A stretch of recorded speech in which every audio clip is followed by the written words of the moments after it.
Voltamos à entrevista com Sueli Regina Barbares, que é coordenadora do IIPC aqui no Espírito Santo. Sueli, você falava dos 4 corpos, né?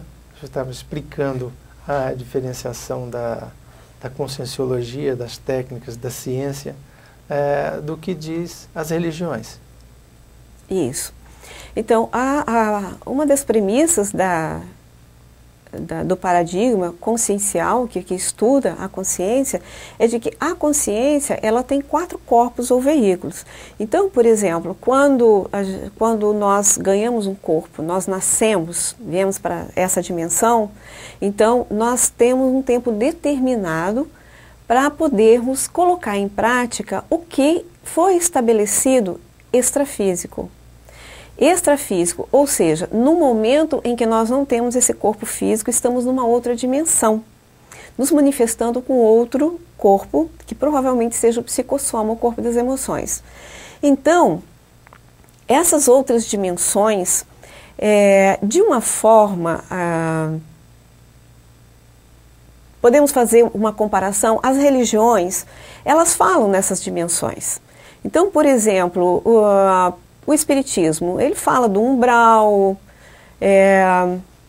nós temos o Sheol, que é comentado pelos hebraicos, nós temos pelos católicos o céu, o inferno. O que é o céu, o inferno? São outras dimensões. A alma. Né, que para onde vai a alma depois que ela morre, que na conscienciologia a gente fala de soma. Por quê? Porque ela descarta o soma, que é o corpo físico. Então, quando a gente fala da questão da religião, o IPC, né, a conscienciologia, ela respeita todas as religiões, mas como ciência não tem foco religioso. Sim. Então, a partir do momento em que a pessoa, ela, como consciência, ela busca esse autoconhecimento, então ela vai tirar suas próprias conclusões com relação à religião. Então, sim, nós não vamos orientar, dirigir a questão religião. E a questão das projeções, da projeciologia? A projeciologia. Então, a projeciologia é um ramo da conscienciologia, é uma área da conscienciologia. Então, é uma outra ciência. Qual é a proposta da projeciologia? Primeiro, para a gente falar da projeciologia, a gente precisa lembrar o seguinte: projeciologia é o mesmo que viagem astral, saída do corpo físico. Existem vários outros nomes que as pessoas podem acessar com que é esse mesmo sentido, que na consciência... Sem uso de nenhuma droga? Nenhuma droga. Claro que existem algumas seitas, né, que hoje aqui, que fazem uso de algumas drogas para isso. Mas a gente não vai por esse caminho. Por quê? Porque é uma ciência. Se é uma ciência, tem técnicas para que a gente possa sair do corpo de uma forma lúcida. Sair do corpo é inerente à fisiologia humana. Todos nós saímos do corpo todas as vezes que nós dormimos. Então, o que acontece é que as pessoas, elas saem do corpo e quando elas voltam, às vezes elas se lembram de algumas coisas, mas elas não entendem muito bem. Eu tive um sonho esquisito, um sonho estranho, parece que eu estava voando. Então, na verdade, não foi um sonho. Ela teve uma projeção. Ela saiu do corpo físico e foi para outra dimensão onde ela acessou informações.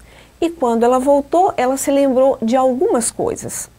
Existem técnicas para se trabalhar isso? Existem técnicas. Por quê?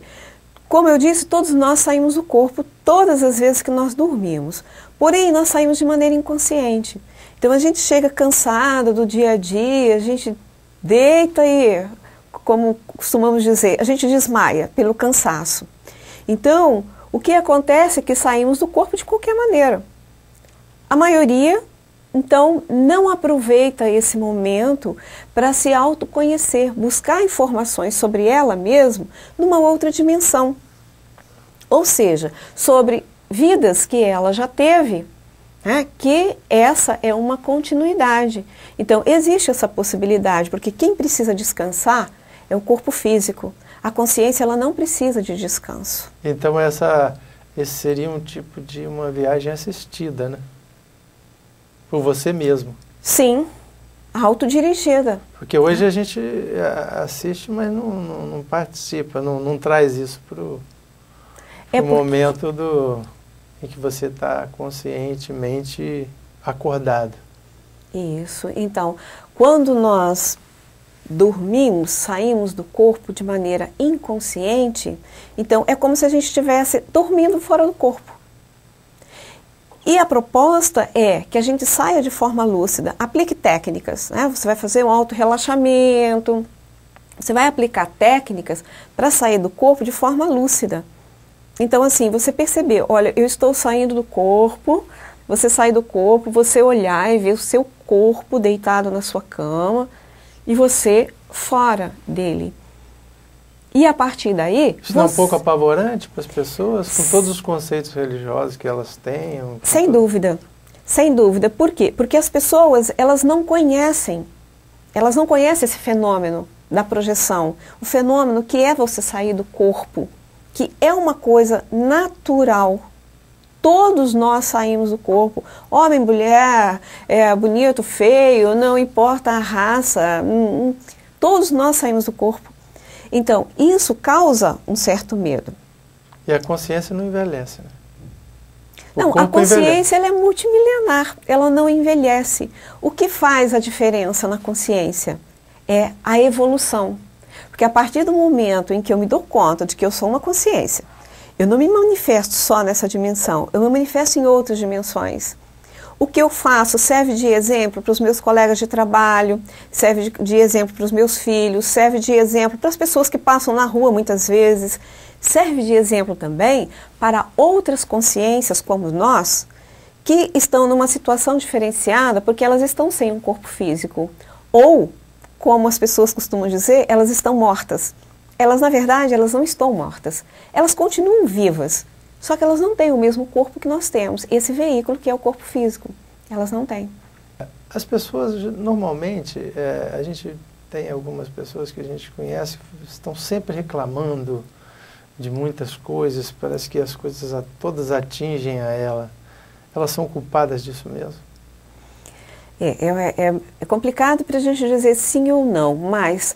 pelas experiências, né, que a gente já tem na projeciologia, na conscienciologia, pelos estudos, pelos experimentos, a gente pode quase que afirmar que o problema está nela. Por quê? Vamos entender. A ciência, a projeciologia, ela parte do princípio que no universo existem duas realidades, que é a consciência e a energia. O que não é consciência é energia. E a consciência, que somos nós manipulamos a energia.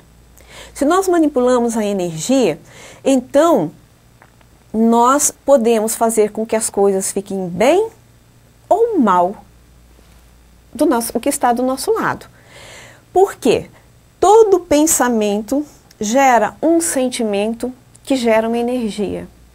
Então, quando eu penso bem desse ambiente, que ambiente gostoso, eu espero que as pessoas fiquem bem nesse ambiente. Então, eu estou pensando bem desse ambiente e eu estou gerando um sentimento.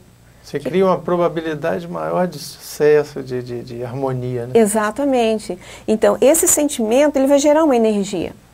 A energia, ela não tem tempo nem espaço. Então eu posso mandar energia para uma pessoa que está do outro lado do planeta, eu posso mandar energia para as pessoas que estão sem corpo físico, em outra dimensão, eu posso mandar energia para o meu filho, para minha amiga que está doente, por exemplo, eu posso mentalizar, né, aquela minha amiga e mandar as melhores energias para ela que ela se restabeleça. Isso ajuda. O contrário também é verdadeiro. Quando eu não gosto de uma pessoa e que eu fico pensando mal daquela pessoa, as energias que vão permear aquela pessoa também são negativas.